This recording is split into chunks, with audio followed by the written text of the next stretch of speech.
Puck Report. I'm your host, Jay Stevens.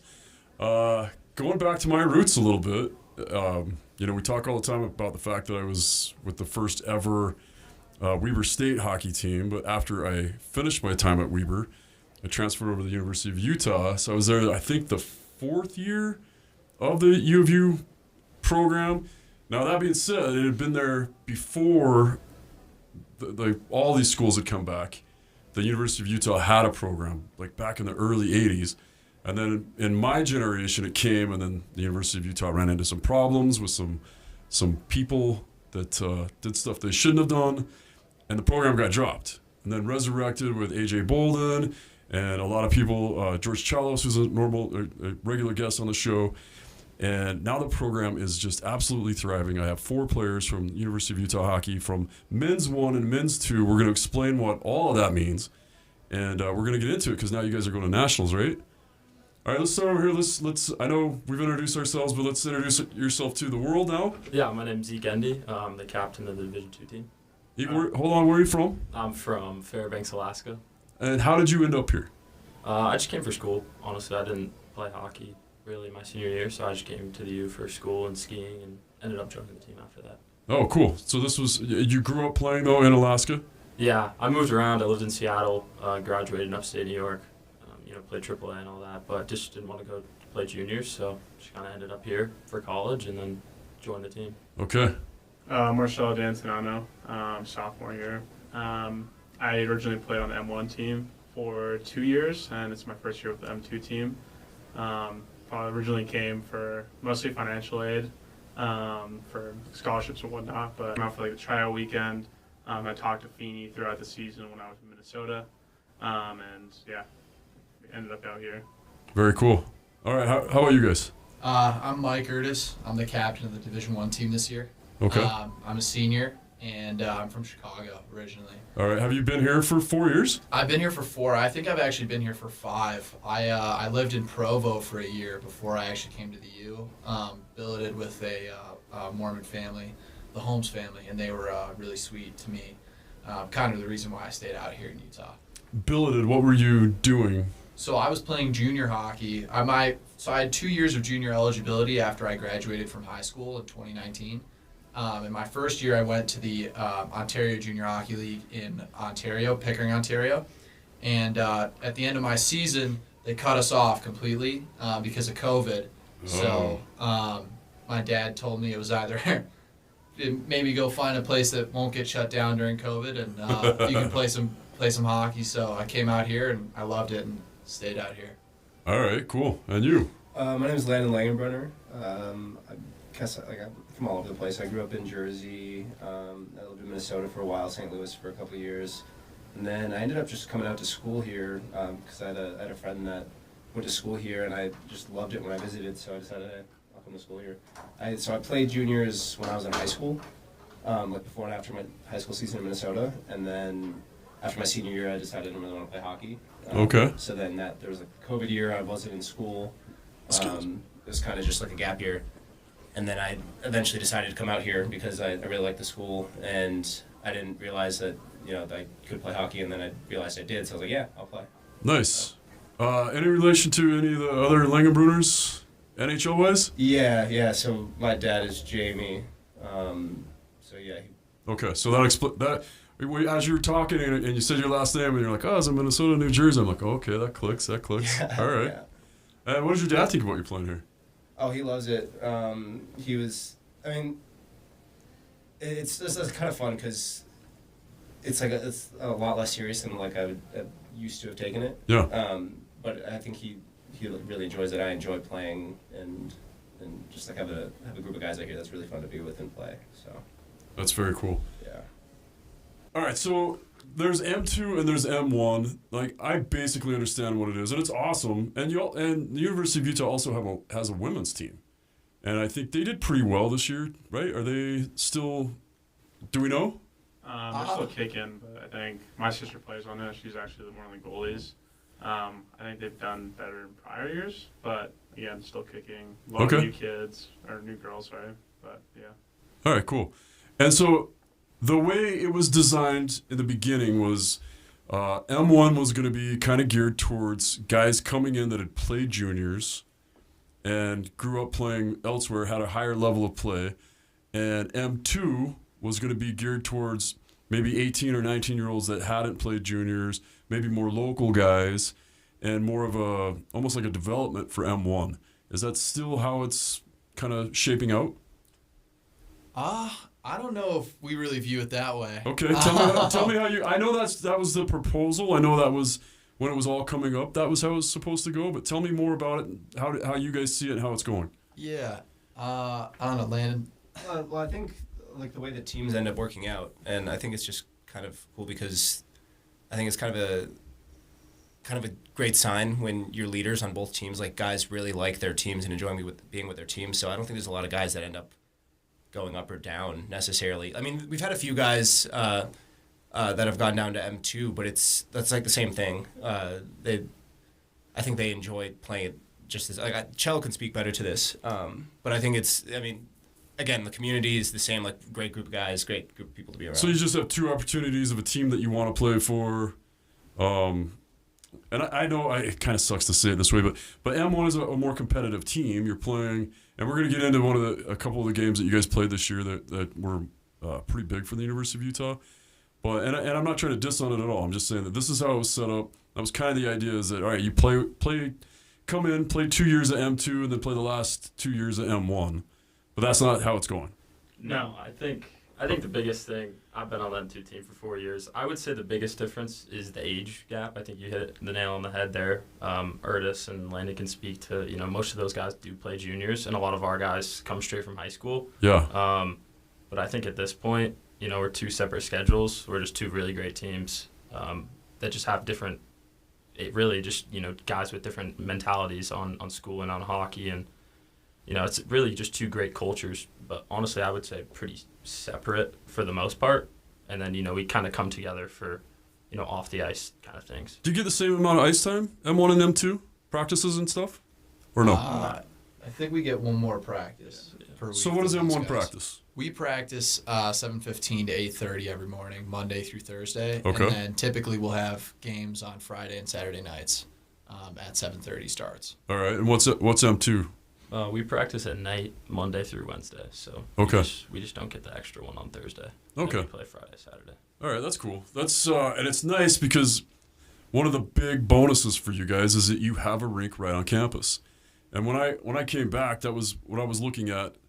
I had left. I was playing hockey in North Dakota, and I got a phone call saying, "Hey, we're starting hockey here.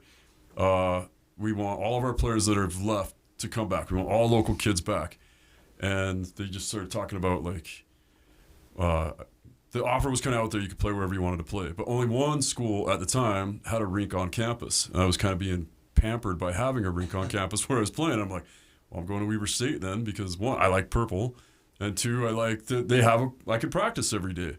And then I found out, oh yeah, we're not going to practice every day. We're going to practice Monday, Wednesday, Friday. Even if we have a game on Friday night, we still practice Friday morning. So it was almost like a pregame.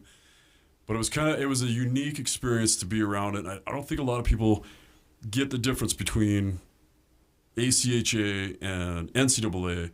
And this year, and it's happened in the past, but this year there was kind of a breaking down of the rules, right? We had an ACHA team beat the national champion, or the defending national champs, NCAA.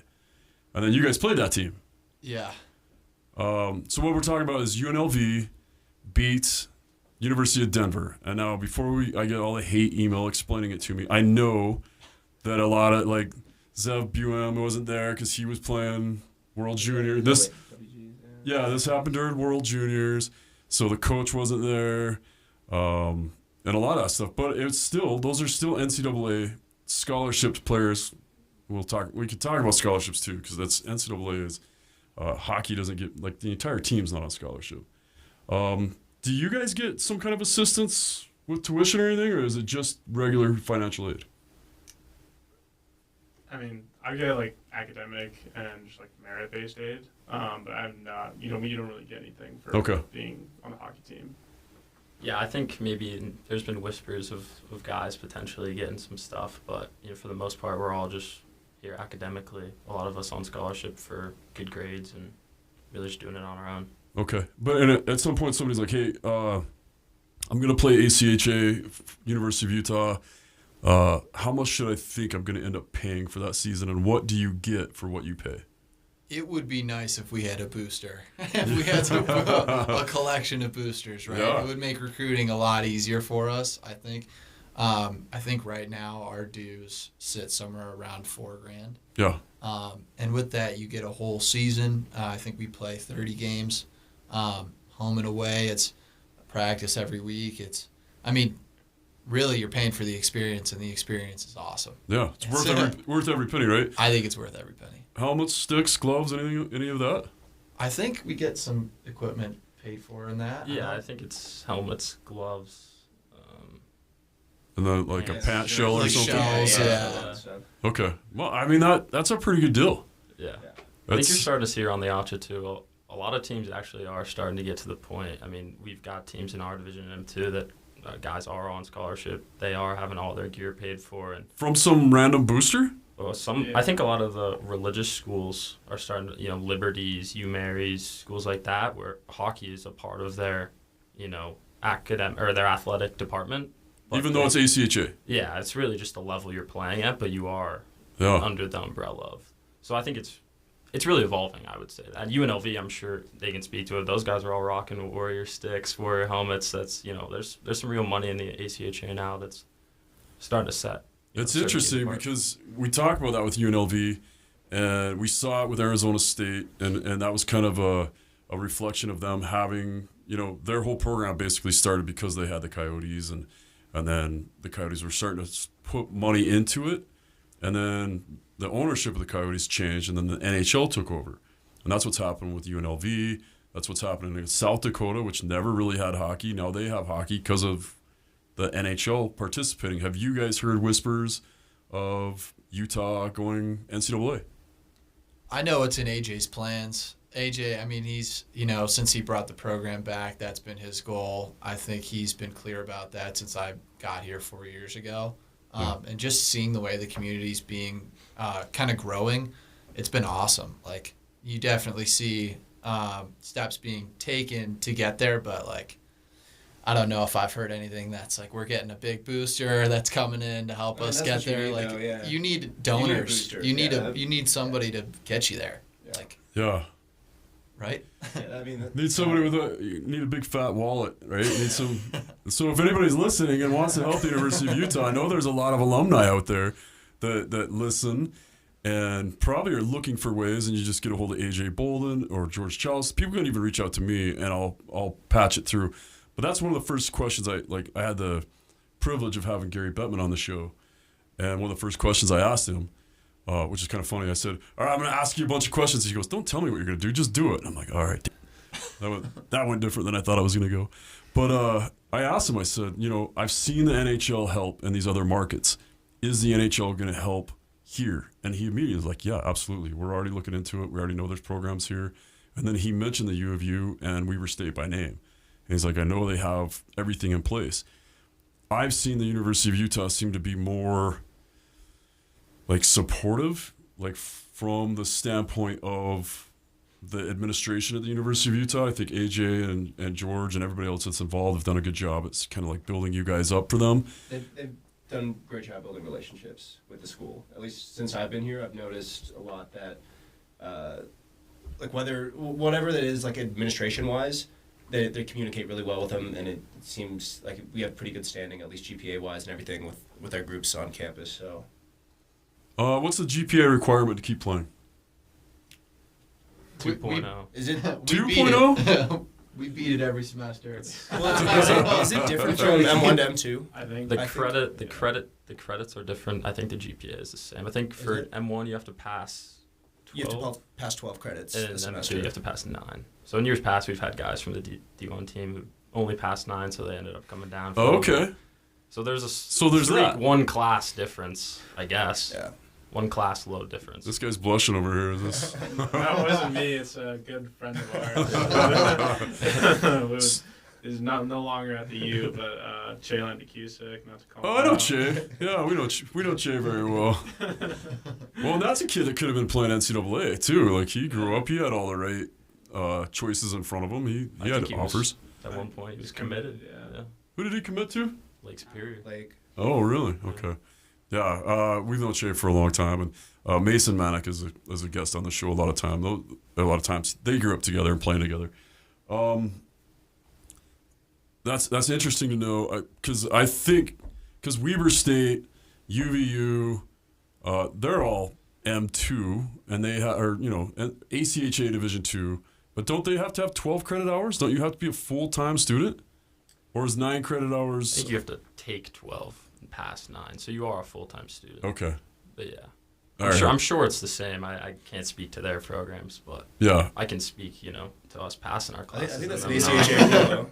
Yeah, it's an ACHA Yeah, thing. yeah. Man, I really hope that the guys, because when it comes right down to it, like when you talk about the ACHA or NCAA or whatever, you've been given the opportunity. I talk about this quite a bit. Playing junior A at USHL is a life-changing opportunity. It will change your life.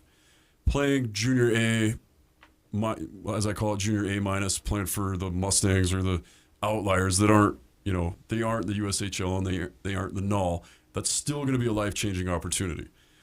Playing hockey in college is an amazing opportunity. I made my best friends playing hockey in college. I'm still friends with all of them. It changed my life. It gave me direction.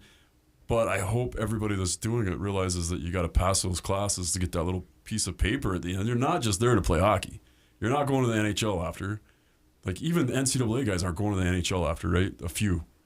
You look at North Dakota, they got, 7 guys drafted, and then the rest of the guys probably are going to do real estate or something with their degrees.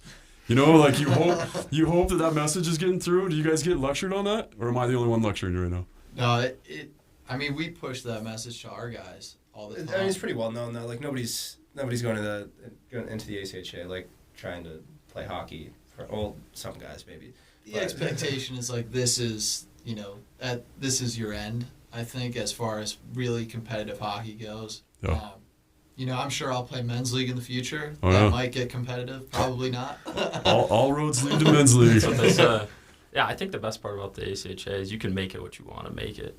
You can practice every day. Man, you can practice twice a day if you wanted. You could work out. You could hit the gym. You can put as much into it as you want, and Yeah. you can chase that national championship. Man, you could chase the Fed. Guys get signed in the. I mean, the UNLV guy got signed in the coast for a week last. You can put as much into it as you want. At the end of the day, you're here to play school, not hockey, right? So I think that's maybe the best part of the ACHA is it's a blank canvas for you to paint. Yeah. And you can go to schools that you like.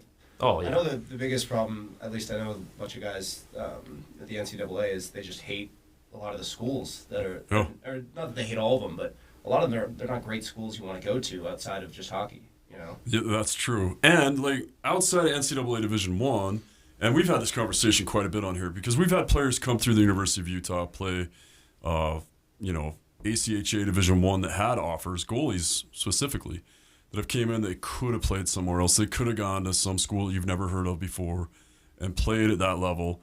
But they come here and they're like, this is basically the same level. I'm at a school I really wanted to be at. You can't tell me I can't ski on the weekends because if you're playing NCAA, you can't ski. You're like, you can't Lose tell your me. scholarship, you get hurt. Yeah, exactly. And I can pick the school I want to go to. It's actually cheaper because NCAA Division III hockey, there's not a ton of scholarships being handed out. So you can come, still play highly competitive hockey, and still have freedom to pick what school you want to go to live in what state you want to go to, and not have a ton of debt at the end of it. Because some of those schools, these NCAA Division III schools, you're looking $50,000 to $100,000 a year for the same bachelor's degree, right? I mean, that really applies to me specifically because I was looking at D3s right out of my last year junior, and it was like the cost of schooling to stay in Utah was so much cheaper than going to any of the D3 schools I was looking Especially at. in-state tuition here. Oh, yeah. Because some states don't have it, right? No, even in Illinois, the in-state tuition is like double what it is here in Utah. I mean, it was really a spectacular opportunity to come here and be a part of this program. So the unique thing about us right now is like you can come and be a part of our program and also be part of a blossoming hockey community. In Chicago, it's already so concentrated because the Blackhawks have been there forever. Yeah. The community, everybody's already familiar with the game. here, like, the Utah Hockey Club is new. Everybody's really excited and passionate about it. Like, it's really cool to watch. Have you guys noticed an increase? People asking you more questions about hockey now that the UHC is here? Yeah. This is the first year we're on your podcast. That's not true. That's not true. Oh. When didn't you have Did some? you- Did you have us? Every year I get Utah Hockey Club, Weber State. No way. Every year. Yeah, I Shouldn't think. Dude, I'm a You alum. should I'm invite a us. alum. I'm a alum, man. I try to keep it. But I'll tell you what, I am getting a lot of grief right now about not doing anything with high school hockey this year.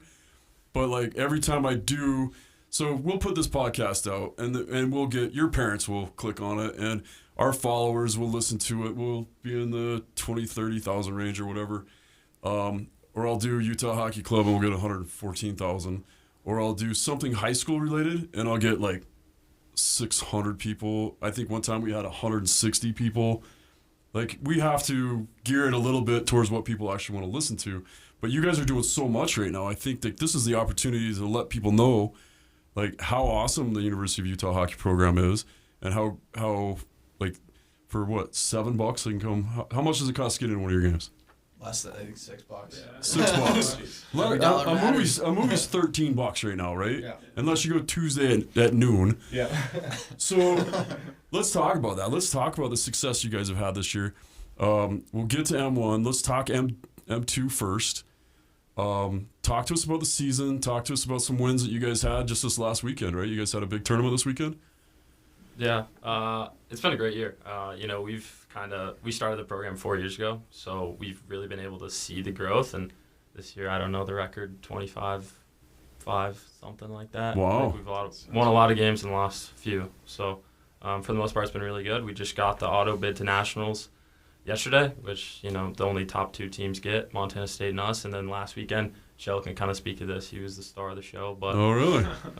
conference tournament is our first year in a new conference, a lot tougher one. And So what conference is M2 in? so we play in the Mountain West, which is the Utah schools, Idaho, Montana schools, which is a hotbed for M2. So it's really competitive. And last year we were in the Pac-8, with basically the Pac-12 schools. Okay. Won that one. Probably wasn't the most competitive. And then we jumped into this one this year. And So you stole the show this weekend or what? So I've been told, but it was a fun time. I mean, I came in a little late. I flew in from New York on Thursday, and boys got it done on the first game against Montana, or University of Montana, and then started that day like an hour later against Weber State, your alma mater. Yeah. And it was a good win. And I think we played Montana State the next afternoon. Obviously, we had never beat them before. I don't know in prior years as well. So I think everyone was still excited, just given that the previous matchup went to overtime. So there was like a lot of emotions behind it, I would say. And obviously knew it was going to be a dog battle. Went to 1-0, got the shutout. How many saves? 40-something. Oh. 45 Oh. saves. 45 saves. 45 saves for a shutout? Ew. Nice, nice. That's number one and number two in the region. Those guys are, 35-2 or something. Yeah. Cello took one off. Very cool. Yeah. Love to Shout hear it, out, man. Connor Beers as well. Yeah, huge. I think he gave us a crazy stat. He said that when he was in third grade, that goalie was in graduating high school. So Yeah, and that's one of the weird things about ACHA, right? We saw I teased Faubert at Weber State. I'm like, what was this your 11th or 12th season? Oh, Willie Faubert was there forever, and it was just weird because like you can go play juniors and then you can play ACHA and you can be 25, 26. Getting your degree. I remember the year I was with Weber, the first time one of our teams ever qualified for nationals. We went to Florida. We ended up playing Life College, and they had two guys that had played in the got games in the NHL, and spent time in the A. And then there was some kind of a program where if you played in the ACHA or no, this was from the NHLPA back in the day. They had a way to get you into school. And they got him into chiropractic school. So these guys that didn't have really long careers, but were still better than all of us, and shouldn't have been playing against us, were just destroying us. So yeah, I went in thinking I was pretty neat and got lit up by these guys that were just good at hockey, and we were, just starting. So it's fun, but you can end up playing guys that are a lot older than you. So now you go to nationals. Let's hold on. What gear do you wear? A little mix of everything, a little Frankenstein. I think I have Bauer pads, Bauer glove, Bond blocker, Bauer bucket. I don't know what else is underneath. It's pretty old. Okay. Everything from juniors. Not buying gear too much these days. So is it because you don't have the money or because you're one of the rare goalies that's not obsessed with your gear? I just don't want to spend the money. You don't want to spend the money. No. That's fair. Goalie gear is expensive. Yeah, For people that don't know, set of leg pads right now. it's like $2K. Yeah. Or like $1,500. Everything all together like $2,300. Well, So it's an investment. yeah, and that's just leg pads and gloves. Are About goalie 2,300. skates as expensive as player skates? I think they've gotten it more. I haven't bought some in like 5 years, but I think they're like around $700, $800, and I'm assuming Mine I see were- some of the guys That's that have about custom skates like a grand Yeah. flat, and I'm like, all right, like I'm not doing Yeah, that. the custom Trues, I have custom Bowers that are $1,100, and it's ridiculous. And now you have the Connects or what? The new Bauer, they look like ski boots, Yeah, and they're $1,100 yeah, they're at the pro level. yeah. I think Winkleman's probably the best. He's gone through like 3 sets of pads. He's still growing. He's like an 18-year-old kid, still growing out of his pads. So Oh, he'll come up with some new setups seems like every other week. Pro stock demons. Yeah. New Jersey Devils are good friends with him at this point. yeah, good. That's nice. I love it. All right, so M2's going to nationals. When's that? March 12th, I think, maybe it kicks off. Do you have games between now and then? No, I think we're playing.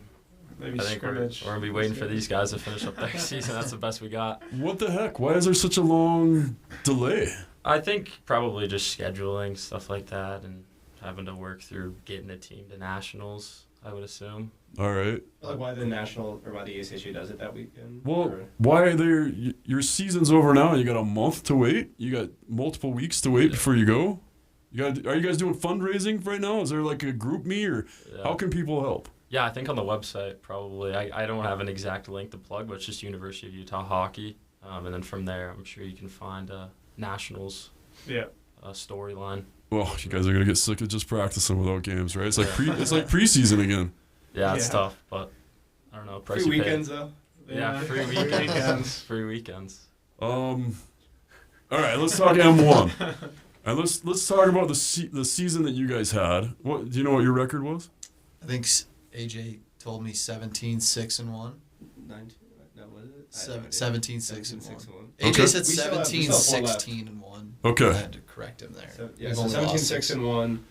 We still have 4 left, so we have 2 this weekend against GCU, who they're ranked, I think. So right now we're 9. They're 12. 12, and then Oregon, which I believe is unranked. They're pretty far down. Yeah. Okay. They'll make for a fun senior night. Yeah. Oh, that is nice. It's unless they come in motivated and like stack their roster or I something. know. I know we'll be motivated, so that's all that really matters. Okay, because it is. Those are those games where you're like, oh, it's gonna be an awesome, cushy senior night, and then some team comes in and tries to ruin your day. Yeah. Yeah. But you guys have already qualified for nationals. Is that right? Technically, no. I think technically no, but we're in. We'd have to. Yeah, I don't think it's possible to drop that far, because we'd have to probably lose 10-0 to Oregon both nights for us to not make it. Okay. Yeah, But even we're then, the way the computer ranking system is right now. We're 1 spot out of a bye at the national tournament, and our ranking is so high compared to the other teams that are on the fringe. It would really take a hefty goal differential over the next 4 games to knock us out. Okay. So who are your leading scorers right now? Landon and Ethan, I think, lead our team right now. Ethan's got Landon by maybe 10. He's got me by 15 for sure. I honestly haven't looked at him. I have no idea. Yeah, but we were playing together most of the year, so I would expect it's pretty evenly distributed amongst us 3. Yeah. And then our top D pairing has played real well this season too. Matthew Delaney and Jake Larilla. Okay. And how about goaltending? Do we have any locals on M1? A couple, yeah. Jackson Letty, if you know him. Oh, no, Jackson. Jackson's a heck of a kid, and Cole Bisson as well. He's a local. Okay, good. But our Isn't goaltender. Gibby too. Oh yeah, Eric. Eric, yeah. I live with Eric. Eric Gibney, yeah. What a kid. But so M1 has a few locals. M2 has a bunch, right? Almost probably the bunch? majority. No. No? We've got maybe 3 or 4 guys left now. Braxton Porter, he's a Oval guy. Jack Gubler. Other than that, I think we're all out-of-state guys. Oh. Gone are the days where we're a Utah high school team. Long gone are the days. Okay. For sure. Yeah, I Interesting. think in the past 4 years, we've sort of cycled through most of those guys, and we got a lot of Cali guys, a couple Las Vegas kids, a lot of Seattle guys. East Nice. Coasters, yeah.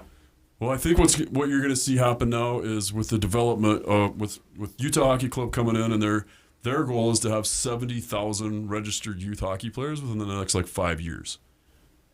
And they're building rinks. There's a double sheet going up in Sandy right now. They're going to keep building it. So I think in the next 10 years, you're going to see both these teams stacked with mostly Utah guys. I hope so. Yeah, I hope so too. I mean, I love that you guys get to come in, and I love to be able to go out and recruit and bring other guys in and build these programs up. But I think hopefully what you see is Utah become like a real state of hockey. Yeah, I think the blueprint's there. I mean, there's high school hockey in a lot of schools here. It's pretty unbelievable. I mean, Yeah. even if it's unaffiliated or some of them are district teams, it's pretty impressive. I mean, every time we have practice, East High School is playing Brightons. It's like not a lot of states can say they have high school hockey like that. So That's true, and it's been here since the 70s, and it's pretty impressive to see high school hockey. It gives a lot of people a chance to play that have never played. It's at times we have really good players playing Utah high school hockey, and at times, well, even at the same time, sometimes you'll have teams that are just stacked, and some teams that are a bunch of first-year guys. But it's a cool experience. That was my first experience. That's how I decided to play hockey. Is I wanted to skateboard, and the guy that was the hockey coach for the high school had a half pipe in his backyard, so if I wanted to use that half pipe, I was going to have to play hockey for the high school. And here we are. A couple days later, I'm still playing. All right. If a guy wants to play, or if a hockey player wants to play hockey for the University of Utah, men's, women's, whatever, how do they go about trying out? You guys have a camp coming up? We have a tryout camp coming up. I think it's sometime in April after Nationals wraps up. The best contact for that would be AJ Bolden. Okay. AJ Bolden, Morgan Feeney, Nick Fornelius, and I don't know Rodney's last name, unfortunately. But he's the coach for the women's team. But we're Okay. very, very inclusive. We're all about building the local game. So Very cool. reach out.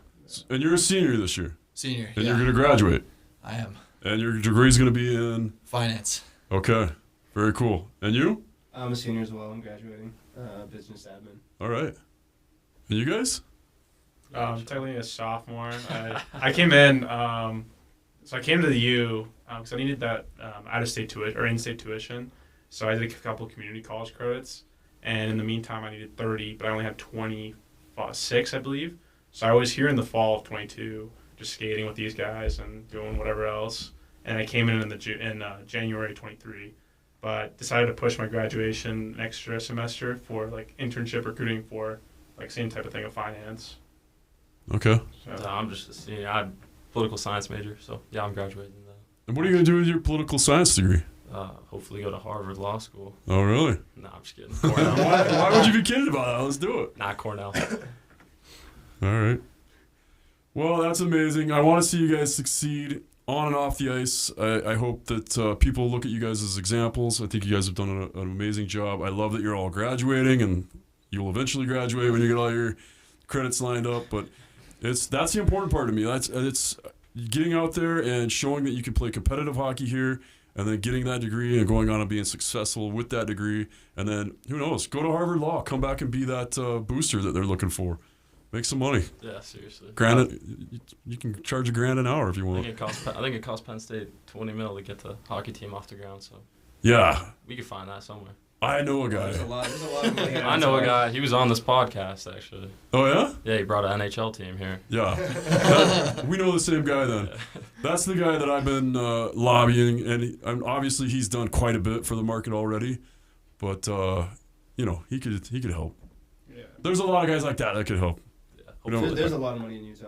There is. That's especially what they're trying to get an MLB team now as well. Yeah. Or rumors. No, that's real. Yeah. That's really happening. It's not but that's not the Ryan Smith group. He doesn't want anything to do with baseball. He actually said that on the show. That's a different group. So it's Ryan Smith's doing his thing. The Miller group's doing their thing. Group, right? The Miller group's going out and trying to chase baseball.